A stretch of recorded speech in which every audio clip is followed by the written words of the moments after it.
Hi, this is a quick guide to getting started with BaseCamp and Toastmasters Pathways. So Toastmasters Pathways is the name for the education program, and BaseCamp is the tool that we use to access it.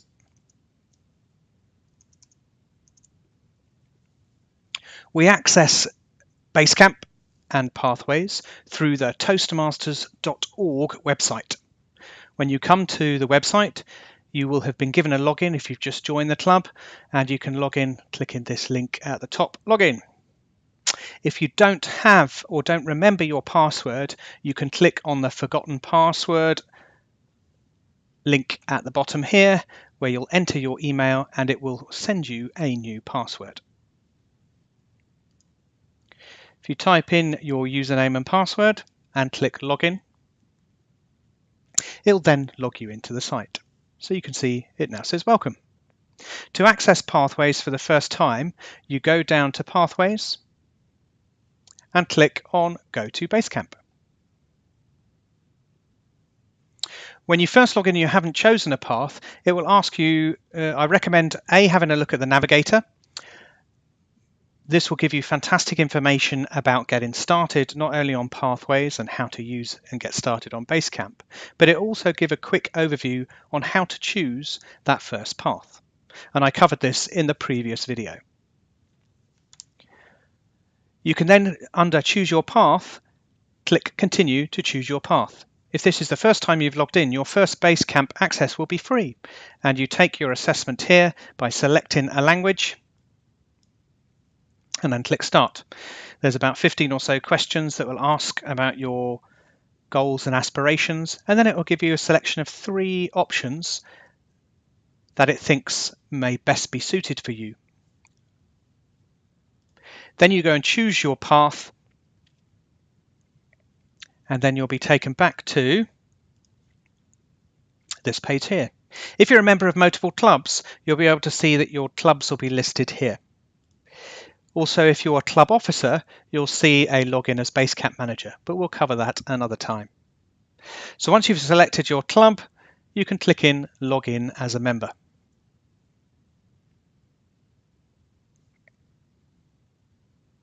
When you first log in, it'll run a quick tour. Here's where you type in if you want to find any resources, for example, on a specific project, if you're evaluating someone, or if you want to give a member of your club feedback. Here is where you search for that member name. I recommend, if this is the first time you've used BaseCamp, have a quick look in the Navigating BaseCamp. There's some really useful short videos that give you some really useful tips on how to navigate BaseCamp and how to get the most out of it. Here is where you actually follow your pathway and your education transcript. There is, as you see, a shortcut to that at the bottom here. My feedback is where you view and request feedback. Here's where you'll see badges for levels and projects that you've completed, but also feedback badges that you may have received. And here's where you find all those resources for speech evaluations. So we've chosen our path. You'll come into My Education Transcript. As I said, you can access that at the bottom here.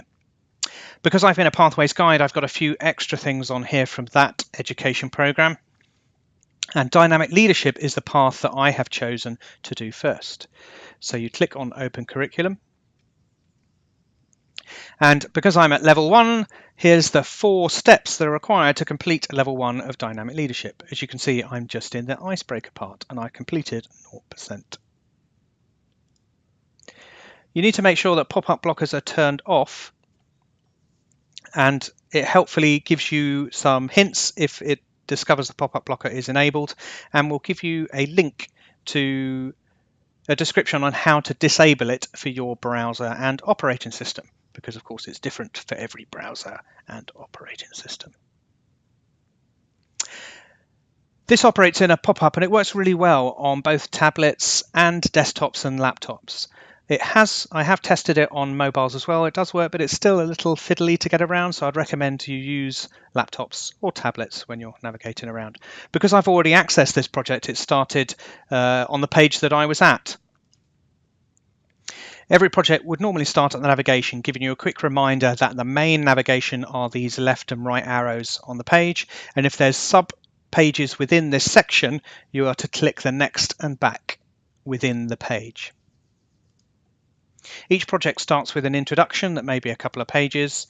It then gives a quick overview of the assignment with a project checklist that you can click and then print and download. And this is your guide on all the steps that you need to complete this project. It'll then give you some skills to assess. And as you note, there's a number of steps here that you can evaluate and click in next. It then reminds you of the competencies, those key goals that you're going to accomplish by completing those projects. There's then a set of videos that you can watch that give you some background and some feedback from other people who've completed this project, both new members and experienced members. So I recommend having a look at this to get some ideas on how to tackle the project.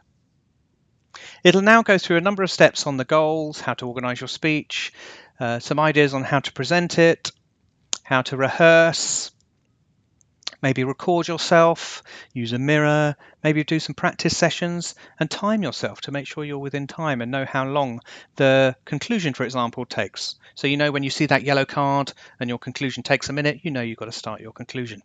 And there's some extra ideas here as well.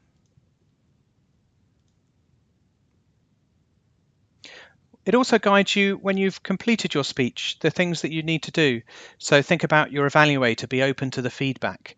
Make sure that you give the evaluation form to your evaluator before you start your speech so that he or she can fill it in and give it back to you. Evaluate yourself as well.